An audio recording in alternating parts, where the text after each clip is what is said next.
میں نے آپ کے سامنے چند ایک انوکھے مسائل وضو کے متعلق پیش کرنے ہیں۔ سوال ہوتا ہے کہ کب داڑھی کا خلال کرنا مکروہ ہے؟ تو اس میں یہ ہے، احرام کی حالت میں جب آدمی ہوتا ہے تو اس وقت داڑھی کا خلال کرنا یہ مکروہ ہے۔ اور سوال یہ ہوتا ہے کہ وہ کون سی حالت ہے کہ وضو میں کلی کرنا اور ناک میں پانی ڈالنا جائز نہ ہو؟ تو اس کا جواب یہ ہے کہ اگر کوئی شخص کے پاس پانی موجود نہیں ہے، پانی تھوڑا ہے، تو اعضاء دھونا جن کا فرض ہے اتنا ہی پانی ہے کہ صرف ان کو ہی دھویا جا سکتا ہے، تو اس وقت کلی یا ناک میں پانی ڈالنا جائز نہیں ہوگا۔ اور سوال یہ ہوتا ہے کہ وہ کون سی حالت ہے کہ ہر اعضاء کو تین بار دھونے کے بجائے ایک مرتبہ دھویا جائے گا؟ تو اس کا جواب یہی ہے کہ اگر اس کو پتہ ہے کہ تین بار اعضاء دھوتا ہوں تو نماز کا وقت ختم ہو جائے گا، تو اس صورت میں صرف ایک بار ہی اعضاء کو دھوئے اور وضو اپنا مکمل کر کے نماز پڑھ لے، نماز کو قضا نہ کرے۔ اور سوال یہ ہوتا ہے کہ سونے کی حالت میں وضو نہیں ٹوٹتا، ایسی بھی کوئی حالت ہے؟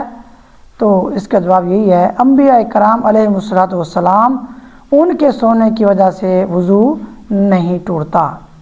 اور سوال یہ ہوتا ہے کہ وہ کون سی حالت ہے کہ دوسرے کو وضو کے لیے پانی دینا جائز نہیں ہے؟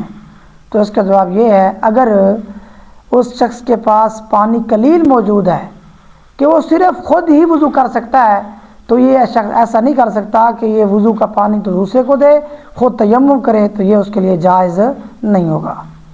اور سوال یہ ہوتا ہے کہ وہ کون سی حالت ہے کہ ہوا خارج ہونے سے وضو نہ ٹوٹے؟ تو اس کا جواب یہ ہے، اگر ہوا آگے کے مقام سے فرج یا ذکر سے خارج ہوتی ہے تو اس سے وضو نہیں ٹوٹتا۔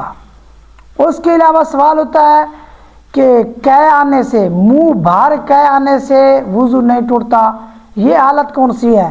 تو اس کا جواب یہ ہے، اگر بلغم کی قے آتی ہے یا کیڑے وغیرہ سانپ کی قے آتی ہے تو اس سے وضو نہیں ٹوٹتا۔ یعنی یہ اہم مسائل ہیں اور حیران کن مسائل ہیں۔ مزید آگے اور سوال سنیں کہ سوال یہ ہوتا ہے کہ خون یا پیپ نکل کر بہہ بھی جائے پھر بھی وضو نہیں ٹوٹتا، وہ کون سی حالت ہے؟ تو اس کا جواب یہ ہے کہ اگر خون آنکھ میں بہہ کر نکلتا ہے، آنکھ کے اندر ہی رہتا ہے، باہر خارج نہیں ہوتا، تو اس صورت میں وضو نہیں ٹوٹتا۔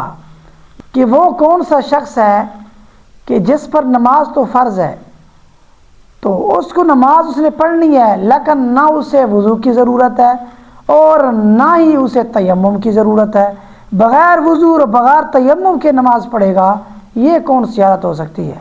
تو اس کا جواب یہ ہے کہ اگر کوئی شخص ایسا ہے کہ جس کے دونوں ہاتھ نہیں ہیں کونیوں سمیت، دونوں پاؤں نہیں ہیں ٹخنوں سمیت، چہرہ بھی زخمی ہے، تو ایسے شخص پر نماز تو فرض ہے لیکن نہ ہی وضو ضروری ہے اور نہ ہی تیمم ضروری ہے۔ اور اس کے علاوہ سوال یہ ہوتا ہے، وہ کون سا شخص ہے کہ جس کے لیے پاؤں دھونا ضروری نہیں ہے، یعنی وضو کرتے ہوئے پاؤں دھونا ضروری نہیں ہے؟